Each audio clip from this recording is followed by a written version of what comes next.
এটা তাদের পক্ষে কি সম্ভব? কারণ ইবলিস থেকেও, রাসূল বলেছে, ইবলিস থেকেও মহিলাদের চক্রান্ত সবচাইতে জঘন্য। এজন্য আমি আমার পুত্রবধূটাকে নিজের মেয়ের চোখে দেখব, আবার আমার মেয়েটা অপর ঘরে দিব, তাদেরকেও নিজের মেয়েটাকে তাদের মেয়ে হিসাবে দেখার জন্য আমরা আবেদন করি, বলে দেই। আর যদি সংসারে সুখে রাখতে চান, সুখ আনতে চান, তাহলে এই নিয়মাবলী মেনে চলতে হবে। আর বলে না সুখের প্রয়োজন নাই, অশান্তি চলবে, ঘরের ভিতরে অশান্তি চলবে, তাহলে কখন আপনি অন্যের মেয়েটাকে আপনার মেয়ে না ভাইবা যদি তাকে চাকরানি বানায় রাখেন, চাকরের মতো ব্যবহার দেন, তাকে যদি গোলামের মতো খাটান, মনে রাখবেন আপনার সন্তান আছে, আপনার মেয়ে আছে, আপনি অপর মেয়েটাকে যেমন জানবেন, আপনার মেয়েটাকে ঠিক তদ্রুপ তারাও জানবে। আপনি যদি, আমি মেয়ে যদি শাশুড়িকে সম্মান দিতে জানি, শ্বশুর শাশুড়িকে সম্মান করতে জানি, স্বামীর হক যদি আদায় করতে পারি, আমি একসময় শ্বশুর শাশুড়ি হব, আমি একসময় মুরব্বী হব, তখন দেখা যাবে আমি যখন শ্বশুর শাশুড়ির কাতারে চলে যাব, তখন আমাকেও ঠিক আমি যেই ব্যবহার দিয়ে আসছি, আমার পিছনেও তারা আমাকে এই ব্যবহার দিয়ে আসবে।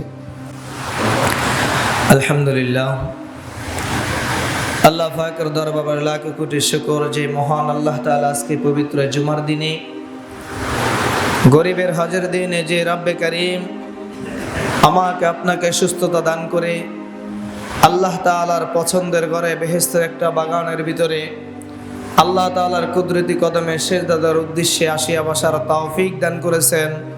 এজন্য অন্তর থেকে শুকরিয়া আদায় করি আলহামদুলিল্লাহ। বান্দা একমাত্র শুকর করবে কার? আল্লাহ। কার শুকর আদায় করবে? আল্লাহ। আমাদেরকে সুস্থতা দান করেছে কে? আল্লাহ। যে আল্লাহ তাআলা আমাকে আপনাকে সুস্থতা দান করেছে, সর্বদা সর্বহালতে সর্ব অবস্থায় ওই মালিকের শুকরিয়া আদায় করতে হবে, ঠিক কিনা? দুনিয়ার কোন মানুষের, যখন দুনিয়ার কোন মানুষ আমাকে 10 টাকা 20 টাকা দিয়ে উপকার করে, তখন দেখা যায় তার সুনাম আমরা গাইতে গাইতে মুখ দিয়ে ফেনা বের হয়ে যায়, যায় কি যায় না? কিন্তু যখন মাওলা পাক এত আল্লাহ তাআলার রহম, এত বড় দয়া করেছে, এত বড় মায়া করেছে, যেই মালিক আমাকে আপনাকে সুস্থতা দান করেছে, যেই রব্বে কারীম আজকে গরিবের হজের দিনে তার কুদরতি কদমে সিজদা দেওয়ার উদ্দেশ্যে তার ঘরে আসিয়া বসার তৌফিক দান করেছেন, এজন্য আরো একবার শুকরিয়া আদায় করি আলহামদুলিল্লাহ।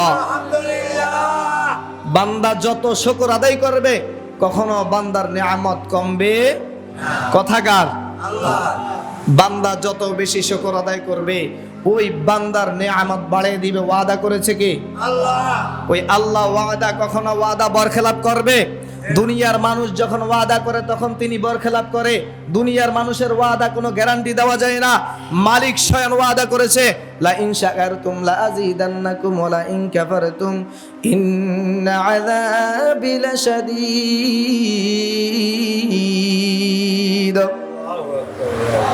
বান্দা তুমি যত বেশি আমার শুকর আদায় করো, বান্দা তুমি নিয়ামত পাইয়া নিয়ামতের শুকর আদায় যদি বান্দা তুমি করো, আমি তোমার নিয়ামত আরো বাড়িয়ে দিব। সুবহানাল্লাহ। আর বান্দা তুমি নিয়ামত পেয়েছো কিন্তু নিয়ামতের শুকর আদায় করো নাই, আমি মাওলা তোমার কাছ থেকে নিয়ামত চিনে নিব। আর মনে রাখবা, ইন্না আযাবি লাশাদীদ,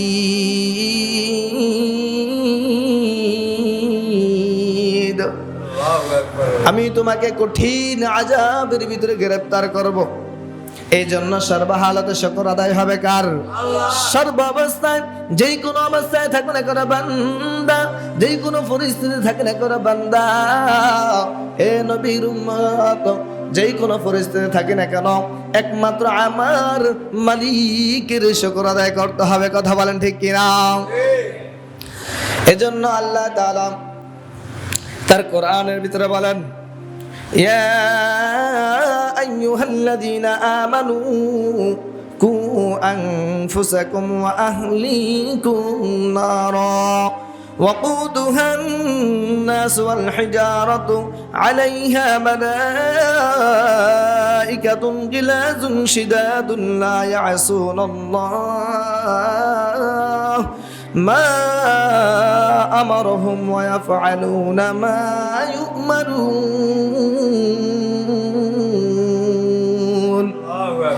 আল্লাহ তাআলা বলেন, হে ঈমানদাররা, তুমি নিজে জাহান্নামের আগুন থেকে বাঁচাও এবং তোমার পরিবার পরিজনদেরকে জাহান্নামের আগুন থেকে বাঁচাও। প্রশ্নটা করেছে কে? উত্তর দিয়েছে কে? আল্লাহ প্রশ্ন করে দিলেন। আল্লাহ প্রশ্ন করে আবার বলে দিলেন, হে ঈমানদারেরা, তুমি নিজে জাহান্নামের আগুন থেকে বাঁচাও এবং তোমার পরিবার পরিজনদেরকে জাহান্নামের আগুন থেকে বাঁচাও। যে জাহান্নামের ভিতরে, জাহান্নামের খন্দকের ভিতরে শুধু মানুষ আর পাথর থাকবে এবং ওই জাহান্নামের ভিতরে এমন শক্ত হৃদয়ের আয়াত ফেরেশতারা থাকবে, এরম কঠিন পাষাণ ফেরেশতারা থাকবে। আল্লাহ যেটাকে হুকুম করবে ফেরেশতারা তা কখনো অমান্য করে না। আল্লাহ যেটা বলবে সেটাই ফেরেশতারা আদায় করবে। এই জন্য আল্লাহ আমাদেরকে ঘোষণা করে দিলেন, হে ঈমানদার বলে ডাক দিলেন, হে ঈমানদাররা, তুমি জাহান্নামের আগুন থেকে বাঁচাও, তোমার পরিবার পরিজনদেরকে জাহান্নামের আগুন থেকে বাঁচাও। এখন বুঝে থাকলে বলেন, আমি একাই নামাজ পড়বো, একাই আমি পর্দা করব, একাই আমি দান সদাকা করব, আমি জাহান্নামের আগুন থেকে বাঁচবো, আমার স্ত্রী আমার মেয়ে জাহান্নামের আগুন থেকে বাঁচার দরকার আছে না নাই? মহিলাদের জাহান্নামের আগুন থেকে বাঁচার দরকার আছে না নাই? নারীরা জাহান্নামের আগুন থেকে বাঁচার দরকার আছে না নাই? আজকে সমাজের ভিতরে দেখা যায়, প্রত্যেকটা সমাজের ভিতরে তাকায় দেখেন, সংসার ভিতরে অশান্তি, ঝামেলা। কেন ঝামেলা? বলে ঝামেলা নারীদের কারণে বেশিরভাগ সংসারে ঝামেলা হয় কি হয় না? স্বামী বলে না, স্বামী পর্দার খবর নেয় না, স্বামী নিজে নামাজ পড়ে কিন্তু স্ত্রীকে নামাজের কথা বলতে পারে না। স্ত্রীকে নামাজের কথা বলতে গেলে স্বামী উল্টা ধমক দেয়, একটা ধমক দিলে 3টা ধমক মাইরা বসায় দেয়। এরম নারী আছে না নাই? মনে হয় নাই এই সমাজে, আসেনি? পর্দার কথা বললে উল্টা ঝাড়ি মারে, নামাজের কথা বললে আরেকটা উল্টা ঝাড়ি মারে। কিন্তু ওই মহিলা কি জানেনি? আল্লাহ তো বলে দিলেন, তুমিও জাহান্নামের আগুন থেকে বাঁচাও, তোমার পরিবার পরিজনদেরকে জাহান্নামের আগুন থেকে বাঁচাও। ঘোষণাকার। আজকে সমাজের ভিতরে দেখা যায় নারীদের কারণে কিছু পুরুষের কারণেও নারী নষ্ট হয়ে যায়, নারীর কারণে কিছু পুরুষ নষ্ট হয়ে যায়, আর পুরুষের কারণে সংসার ধ্বংস হয়ে যায়, কিছু নারীর কারণেও সংসার ধ্বংস হয়ে যায়। আসেনি? শহরে বাজারে দেখো নারীদের ঢল, পর্দাবিহীন তারা করে ঝলমল, ঠিক না? শহরে বাজারে দেখো নারীদের ঢল, পর্দাবিহীন তারা করে ঝলমল। অন্যকে তার দিকে আশেকে বানায়, অন্যকে তার দিকে আশেকে বানায়। দেশটা আজ ধ্বংস নারীর বেপরদায়, সবার মুখে একই আওয়াজ, হায় হায় হায়, ঠিক না? সবার মুখে একই আওয়াজ, হায় হায় হায়।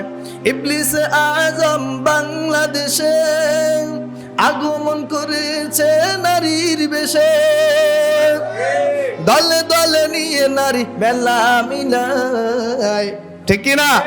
দলে দলে নারী নিয়ে মেলা মিলায়। দেশটা আজ ধ্বংস নারীর বেপরদায়, সবার মুখে একই আওয়াজ, হায় হায় হায়। আজকে সমাজের সবার মুখে হায় হায় হায় বলে কেন? সমাজটা ধ্বংস। সমাজের ডান দিকে যাও মহিলা ছাড়া বের হওয়া যায় না, বাম দিকে যাও মহিলা ছাড়া বের হওয়া যায় না, সামনের দিকে আগাও মহিলা ছাড়া বের হওয়া যায় না, পিছনের দিকে তাকাও মহিলা ছাড়া বের হয়ে যায় না। অথচ আল্লাহর কোরআনে বলে দিলেন, ওয়াকারনা ফি বুয়ুতিকুন্না, তোমরা তোমাদের নিজ ঘরের ভিতরে অবস্থান করো, ঠিক কিনা? আজকে মহিলারা নিজের সম্মানকে হানি করিয়া, নিজের সম্মানটা নষ্ট করিয়া, নিজের মর্যাদা নষ্ট করিয়া, স্বামীর মর্যাদা নষ্ট করিয়া বাজারে বের হয় কি হয় না? বাজারে বের হয় কি হয় না? রাস্তায় বের হয় কি হয় না?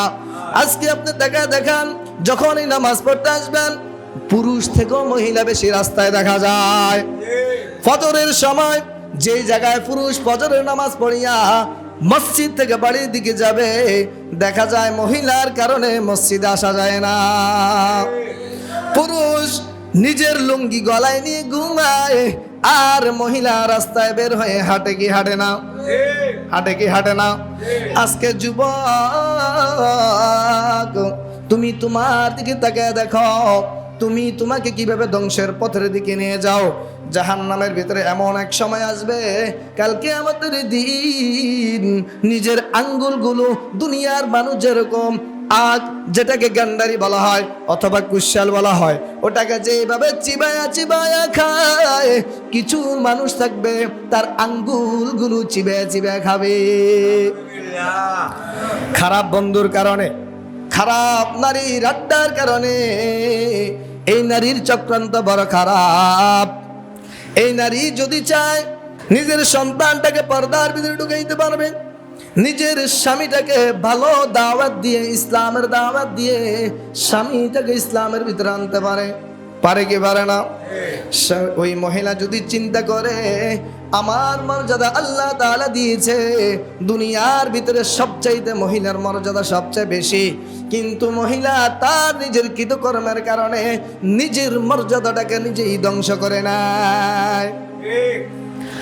আজকে দেখা যায় যখন কোনো মহিলা যদি ভাবে আমি তোমার সাথে তোমার মাকে থাকতে দিব না, বলেনি কি রে ভাই, বলে না যে তোমার সাথে তোমার মা বাবাকে থাকতে দেওয়া যাবে না, এরকম মহিলা মনে হয় নাই? এ ভাই, তোমাকে যেই মা 10 মাস 10 দিন গর্ভধারণ করেছে, 2টা বছর তোমাকে তোমার মা বুকের দুধ খাওয়াইছে, ওই মাকে তুমি বিয়ে করার পর 6 মাস পর মাকে ভুলে যায়, বলে কি না? মাকে কেমন ভুলে যায়?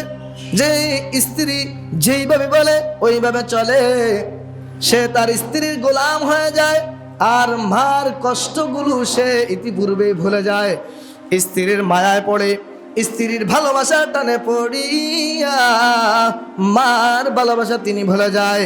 এ ভাই, এ যুবক ভাইরা, চিন্তা করে দেখেন, যেই মা আপনাকে 10 মাস 10 দিন গর্ভধারণ করেছে, ওই মাকে যদি আপনি পুরাটা বছর যদি খানা পিনা না দেন, পুরাটা বছর যদি আপনি তাকে কষ্ট দেন, কখনো ওই মা আপনার জন্য কখনো বদদুয়া দিবে না,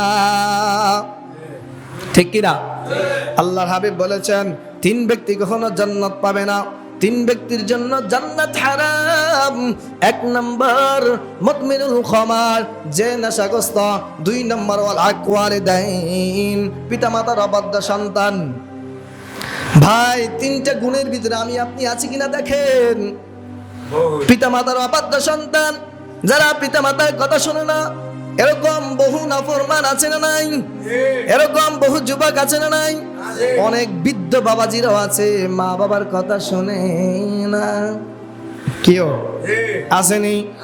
সন্তান বিবাহ দেয়, মেয়েটাকে বিবাহ দেয়, কিন্তু মা বাবার কোনো খোঁজ খবর তার কাছে নাই। এই জন্য আল্লাহ হাবিব বলেছেন এই 3 ধরনের লোক জান্নাতে যাবে না। ওয়াল আকওয়ালিদাইন, পিতামাতার অবাধ্য সন্তান।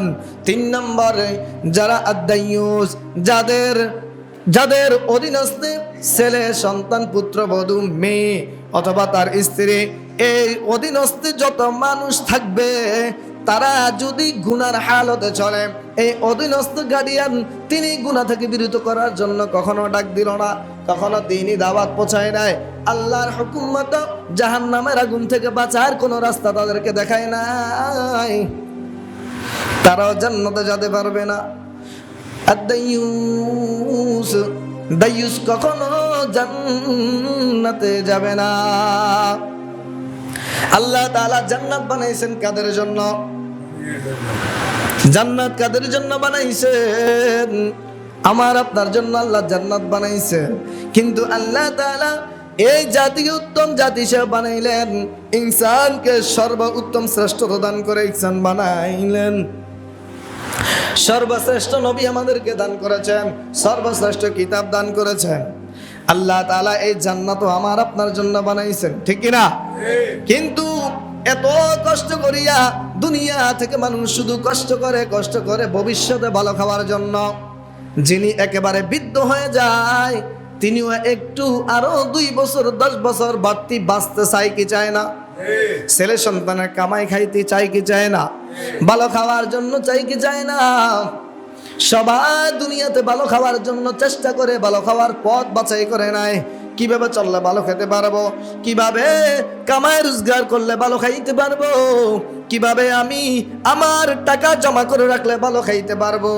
যদি আমি আপনি এখান থেকে ঢাকা রওনা দেই, কোনো না কোনো উদ্দেশ্য হিসেবে আমরা রওনা দেই, ঠিক কিনা? যদি কোনো বড় চিকিৎসার জন্য যাই, আর যদি ওইখানে চিকিৎসা না নিয়ে আবার ফিরে আসি, ওই চিকিৎসার এবং আমার যাওয়ার পিছনে কোনো মূল্য থাকলো না। আছে কোনো মূল্য? এই জন্য আল্লাহ দুনিয়াতে পাঠাইছেন আখিরাতের সামান কামাই করার জন্য। হে ভাই, আখিরাতের সামান যদি না নিয়ে যাও, আল্লাহর কাছে কি জবাব দিবা? যদি আমরা দায়ুসের কাতারে চলে যাই, হাজার কয়েকবার 40 বার হজ করে তুমি লাভ হবে না।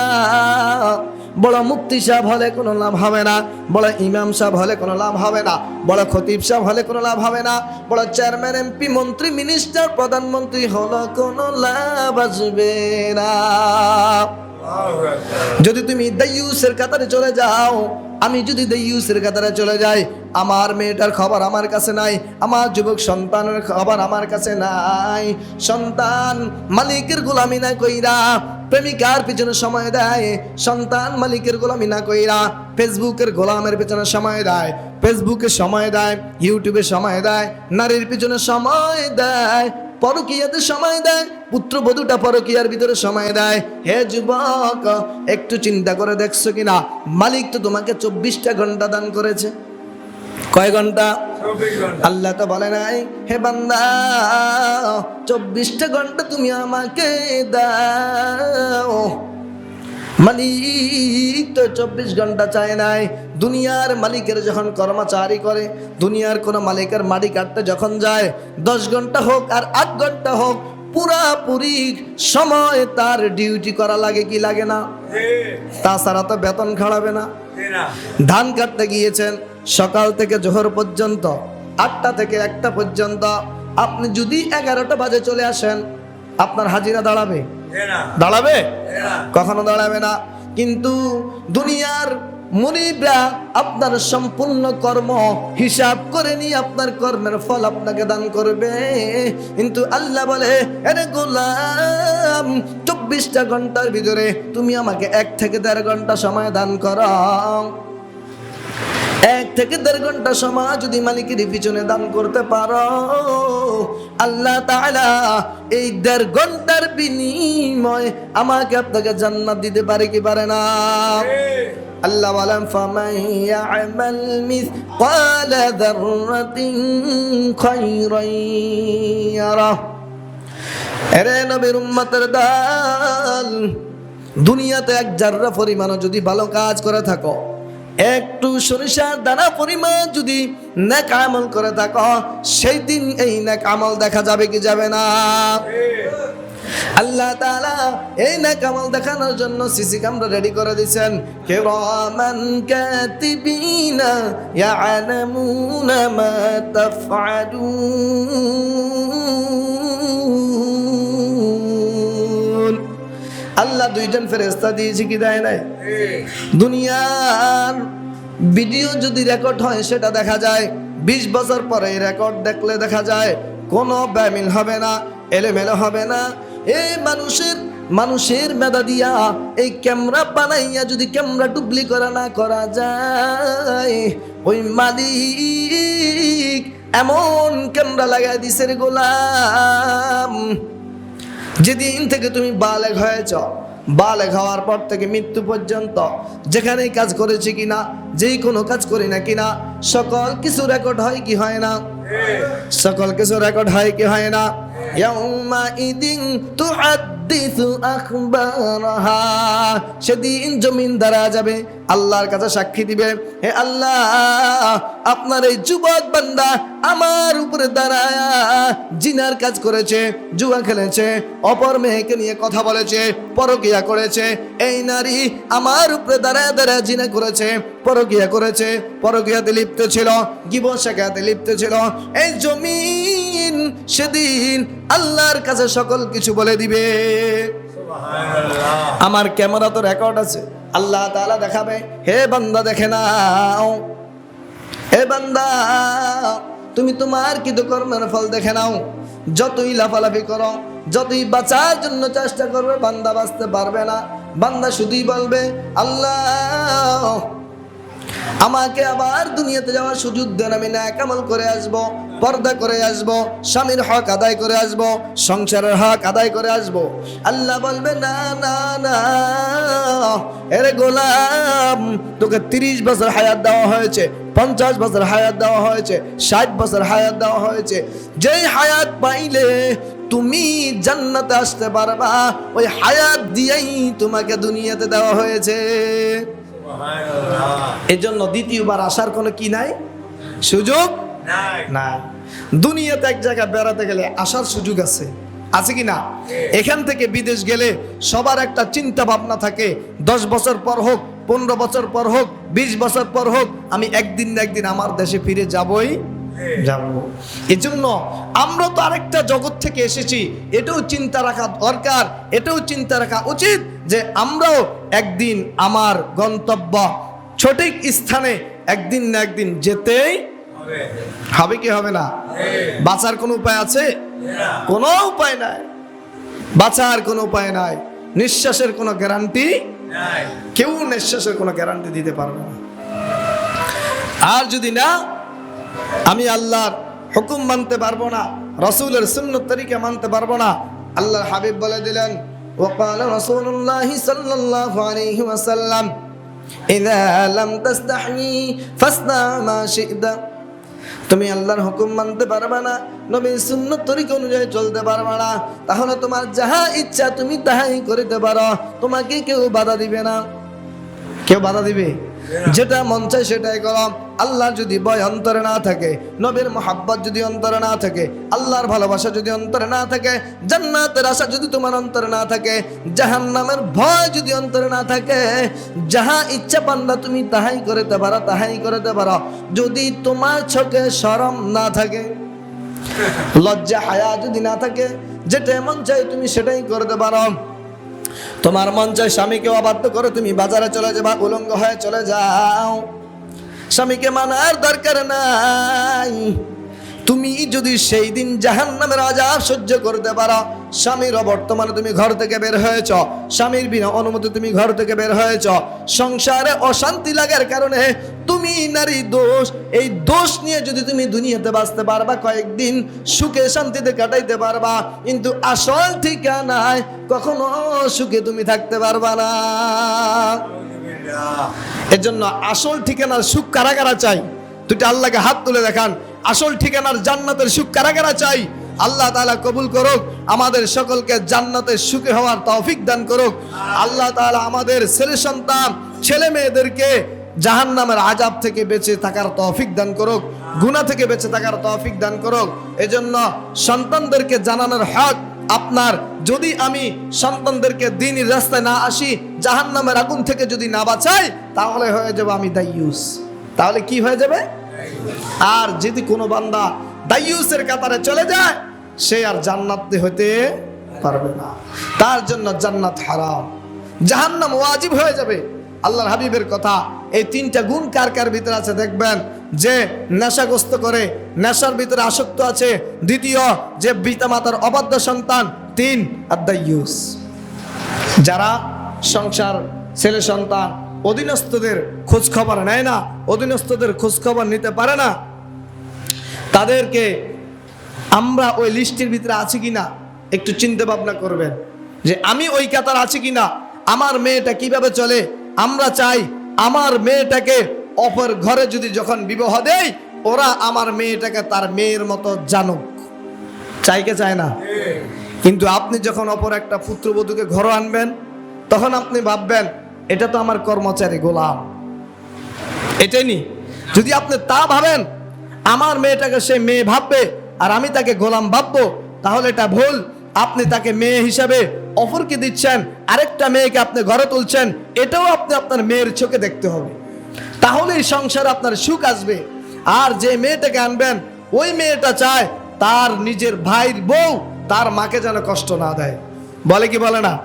বাড়ি থেকে আসার সময় বলে আসে, ভাই এ বোন, এও তোমার মা, মার মতো আচরণ করো। আর সে যখন তার শ্বশুর বাড়িতে যায়, শাশুড়ির সাথে ব্যবহার করে গোলামের মতো। আছে কিনা নাই? তুমি যখন তোমার ভাইয়ের বউকে জানাই দিয়েছ যে বোন, তুমি আমার মাটাকে তোমার মায়ের মতো দেখবা, মায়ের চোখে দেখবা, তর্ক করবা না, উত্তর দিবে না, মনে কষ্ট দিবে না, খেদমত সুন্দরভাবে করবা, শাশুড়িকে সুন্দর ব্যবহার দিতে হবে, মায়ের চোখে তাকাতে হবে, তার খেদমত করতে হবে, তার মনকে সর্বদা আপন মেয়ের মতো খেদমত করে তার মনকে খুশি রাখতে হবে, ঠিক কিনা? না হলে সংসারে কখনো শান্তির আশা করা যায় না। একটা সংসার নষ্ট হওয়ার পিছনে সর্বোচ্চ অবদান মহিলাদের। আবার একটা সংসার জোড়া লাগানো, সংসারটা ভালোভাবে চলা, সর্বোচ্চ অবদান মহিলাদের। এরা যদি চায় যে আমি এই সংসারের সুখ দেখতে দিব না, এটা সম্ভব। এটা তাদের পক্ষে কি সম্ভব? কারণ ইবলিস থেকেও, রাসূল বলেছে, ইবলিস থেকেও মহিলাদের চক্রান্ত সবচাইতে জঘন্য। এজন্য আমি আমার পুত্রবধূটাকে নিজের মেয়ের চোখে দেখব, আবার আমার মেয়েটা অফের ঘরে দিব, তাদেরকেও নিজের মেয়েটাকে তাদের মেয়ে হিসাবে দেখার জন্য আমরা আবেদন করি, বলে দেই। আর যদি সংসারে সুখে রাখতে চান, সুখ আনতে চান, তাহলে এই নিয়মাবলী মেনে চলতে হবে। আর বলে না সুখের প্রয়োজন নাই, অশান্তি চলবে, ঘরের ভিতরে অশান্তি চলবে, তাহলে কখনো আপনি অন্যের মেয়েটাকে আপনার মেয়ে না ভাইবা যদি তাকে চাকরানি বানায় রাখেন, চাকরের মতো ব্যবহার দেন, তাকে যদি গোলামের মতো খাটান, মনে রাখবেন আপনার সন্তান আছে, আপনারও মেয়ে আছে, আপনি অপর মেয়েটাকে যেমন জানবেন, আপনার মেয়েটাকে ঠিক তদ্রুপ তারাও জানবে। আপনি যদি, আমি মেয়ে যদি শাশুড়িকে সম্মান দিতে জানি, শ্বশুর শাশুড়িকে সম্মান করতে জানি, স্বামীর হক যদি আদায় করতে পারি, আমিও একসময় শ্বশুর শাশুড়ি হব, আমিও একসময় মুরব্বী হব। তখন দেখা যাবে আমি যখন শ্বশুর শাশুড়ির কাতারে চলে যাব, তখন আমাকেও ঠিক আমি যেই ব্যবহার দিয়ে আসছি, আমার পিছনেও তারা আমাকে এই ব্যবহার দিয়ে আসবে। তাহলে আপনি যদি ঘরের গার্ডিয়ান হন, এটা আমার আপনার দায়িত্ব, ঠিক কিনা? কারণ আল্লাহ বলে যে তুমি নিজে জাহান্নামের আগুন থেকে বাঁচো, পরিবার পরিজনদেরকেও জাহান্নামের আগুন থেকে বাঁচাও। আর যদি না বাঁচাইতে পারি, তাহলে দাইয়ুসের কাতারে চলে যাব। আল্লাহ তাআলা আমাকে আপনাকে বোঝার তৌফিক দান করো। ওয়া আখির দাওয়ানা আলহামদুলিল্লাহি রাব্বিল আলামিন।